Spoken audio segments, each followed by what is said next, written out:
madaxweyne xasan wuxuu igu yimiday oo ku soo dhaweeyay Jabuutina waxa waaye hada waa dawladda Soomaaliya mataqaana laga aas-aasay isla markaasna dhiig walaalnimo oo naga dhaxay markuu yimiday waa soo dhaweeyay aad iyo aad marka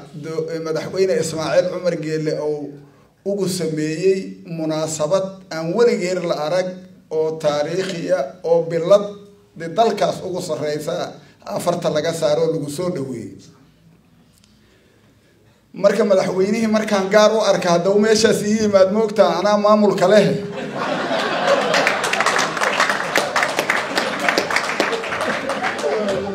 safiirnimadu waxay ku fiicantaa meeshada hadii la yimaado maamulka adaa lagaaga dambeeya marka maalintiiba 10 mar 5 mar waa ku naqay waa ka baxay waa ku naqay horta dadka Soomaaliyeed oo halkaas jooga kulli oo alla kulmi dadka Soomaaliyeed oo reer Jabuuti oo Soomaalida oo Jabuuti jooga nin walba ii yimid madaxweyne maanta hayga hor imaanaan iriyo dadka ii qaabil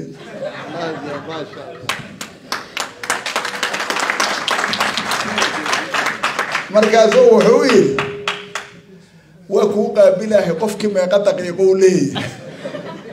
5 daqiiqan ku baxahay amaad ku bixi weydaa oo yiri waa gelisho ninkii markii oo 5 daqiiqo u dhamaato qof la bixi kara male madaxweynuhu marka wuxuu yiri salaado meeshan qof waa la soo gali karaa laga bixi ma karo walaa kuma dhig meeshan qof waa la soo galiyaa laga ma bixi karo marka nasiib wanaag si wanaagsanay ugu dhamaata markaan gaar aan madaxweynaha isu aragna wuxuu yiri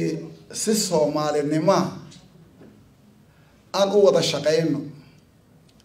dalka Soomaaliya si Soomaalinimo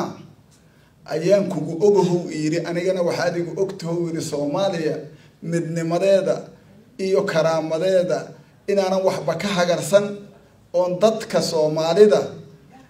aan isu keeno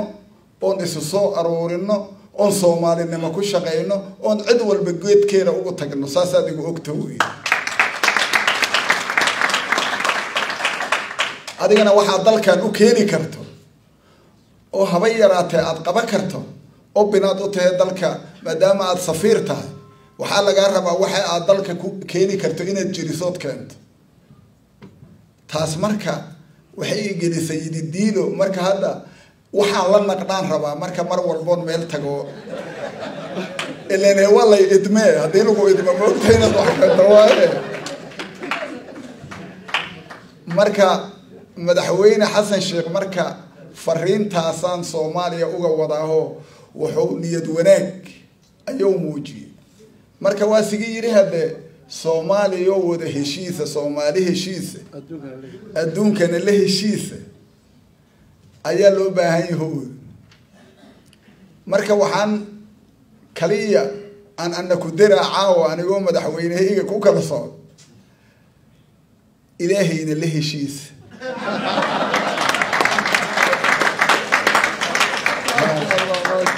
waa dhameystirayna Soomaali heshiisa adduunka la heshiisa ilaahayna la heshiisa si aad ugu adeegato Premier Wallet kaliya taabo batanka Pay ku aadi kaamirada QR-ka goobta aad wax ka iibsanayso gali lacagta iyo faahfaahin kooban taabo Next kadibna Confirm ugu dambeyntiina gali MPin-kaaga si aad u dhamayso iibsashada Premier Wallet waa habka ugu casrisan ee aad ku adeegan karto maalin kasta